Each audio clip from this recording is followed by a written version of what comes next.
Hi friends, పైన ఫోటోలో కనిపిస్తున్న అబ్బాయి పేరు తుమ్మ అనిల్ కుమార్. వీళ్ళ అమ్మ నాన్నలది ఒక మధ్యతరగతి కుటుంబం. వీళ్ళకి ఒక చిన్న టిఫిన్ సెంటర్ ఉంది. ఈ అబ్బాయి కూడా వాళ్ళ అమ్మ నాన్నలకు సహాయం చేయడానికి అప్పుడప్పుడు ఆ టిఫిన్ సెంటర్కి వచ్చేది. నేను ఎప్పుడన్నా టిఫిన్ కానీ వెళ్తే ఏం చేస్తాను నాన్న అని అడిగితే, ఆ అన్న నేను బ్యాంక్ జాబ్ లకు ప్రిపేర్ అవుతానంటే, నేను లోపల ఏమనుకున్నానంటే ఈ రోజులలో మంచి కాంపిటీషన్ ఉందిగా, ఈ అబ్బాయితో అయిద్దా అని లోపల మనసులో అనుకునేది. ఆ అబ్బాయి అవన్నీ పటాపంచలు చేసి ఏం చేసింది, 4 నెలల కింద ఒకటి కాదు రెండు కాదు ఏకంగా 5 బ్యాంకులలో జాబ్ వచ్చింది. ఆఖరికి యూనియన్ బ్యాంక్ లో అసిస్టెంట్ మేనేజర్ గా సెటిల్ అయిపోయాడు, జాబ్ చేస్తున్నాడు.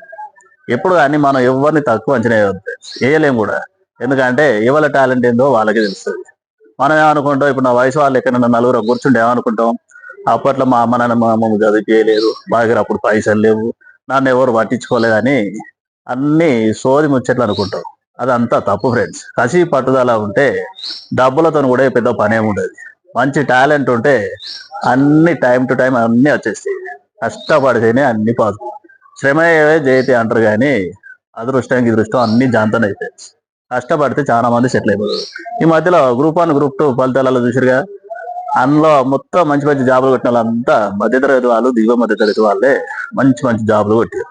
మనం ఏమనుకుంటాం, ఈ రోజులలో కాదు పోదు అని అన్ని దాటేసి ముచ్చేట్లు మాట్లాడతాం కానీ ఒక పట్టుబట్టి ఖచ్చితంగా చదివితే ఎంత లక్షల మంది కొట్లాడుతున్నా కూడా అందులోకి వెళ్ళి ఒక జాబ్ కొట్టుకురావచ్చు అని ఈ అబ్బాయి నిరూపించింది. ఇట్లాంటి వాళ్ళు మన చుట్టూ చాలా మంది ఉంటారు.